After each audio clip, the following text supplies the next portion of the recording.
Selamat pagi, salam. Sesuai janji saya kemarin, pagi ini kita akan menjelaskan tentang plasmid. Jadi apa itu plasmid? Plasmid adalah salah satu bentuk gen ekstra kromosom.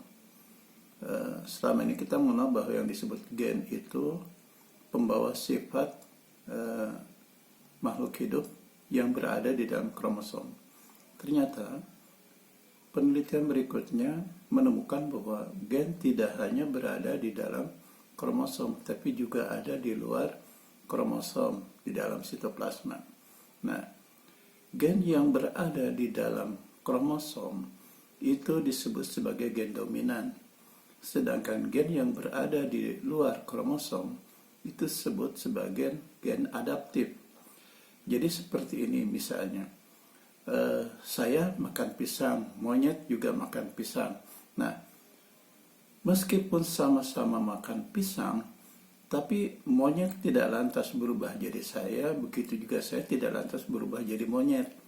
Begitu ilustrasinya. Nah, terus apalagi misalnya contoh, misalnya gini, orang yang di Eskimo itu tahan terhadap cuaca dingin, sedangkan saya nyaman dengan suasana iklim kota Cirebon yang hangat. Ketika saya tinggal di Eskimo, saya pasti tidak akan tahan kedinginan. Begitu juga ketika orang Eskimo harus datang ke Cirebon, mereka juga tidak akan tahan kepanasan. Nah, itu adalah salah satu bentuk gen adaptif. Jadi meskipun kemampuannya berbeda, tapi kami sama-sama manusia. Ya, itu yang harus dipahami. Apa perbedaan antara gen adaptif dan gen dominan? Ya. Jadi gen dominan itu perubahan apapun yang diberikan oleh alam itu tidak akan merubah penampilan secara fisik. Tapi kalau gen adaptif, baik perubahan itu berupa sumber makanan, gaya hidup, atau apa-apa, itu akan merubah penampilan dari gen adaptif. Nah, yang termasuk di sini adalah penyakit-penyakit yang disebut sebagai penyakit degeneratif, penyakit imunologis. Penyakit imunologis ini juga disebabkan oleh gen adaptif. Nah, terus apalagi, ya salah satu contohnya begini, misalnya pada penyakit kanker, itu penyakit kanker, itu dikatakan gennya mengalami mutasi. Gen yang mana yang mengalami mutasi? Gen yang mengalami mutasi adalah gen adaptif. Jadi sifat gennya berubah, tapi fisik gennya itu tidak berubah. Jadi misalnya gennya itu sel kulit, tetap sel kulit tidak lantas berubah jadi sel tulang, tapi sel kulitnya mengalami keganasan menyerang sel kulit lain yang sehat. Itu salah satu contoh bagaimana peran gen adaptif dalam penyakit. Nah, terus kemarin saya katakan bahwa terapi berdasarkan mekanisme autofagi itu jauh lebih baik daripada metodologi pencegahan. Nah, saya jelaskan seperti ini. Jadi pada saat kita disuntik antigen, itu tubuh membentuk antibodi. Nah, sehingga terjadi kompleks gen antibodi. Nah, pada saat tubuh membentuk antibodi, tubuh membentuk kode genetik. Kode genetiknya ini disebut sebagai plasmid. Nah, plasmid ini akan terus dipertahankan selama tubuh membutuhkan adaptasi yang dibuat oleh plasmid.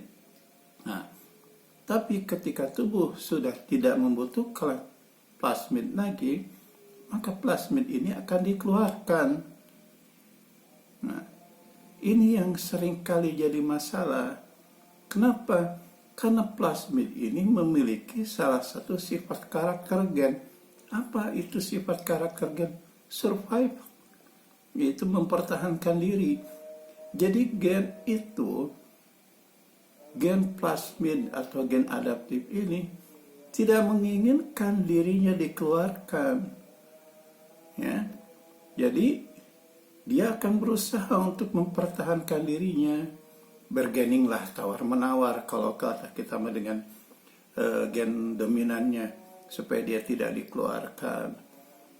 Caranya seperti apa? Caranya pertama adalah dengan bersatu dengan plasmid lainnya, membentuk gugusan gen yang lebih besar. Akibatnya apa kalau gugusan plasmidnya menjadi lebih besar? Nah, ini yang jadi masalah. Jadi penampilan fenotip selnya itu nanti akan, ekspresi gen selnya itu akan berubah. Ini yang disebut sel kanker. Begitu juga apabila dia mempertahankan diri dengan zat-zat toksik, zat beracun. Dan ini sering dilakukan oleh plasmid. Misalnya ada yang berikatan dengan merkuri, ada yang berikatan dengan timah hitam, ya, itu sering gitu.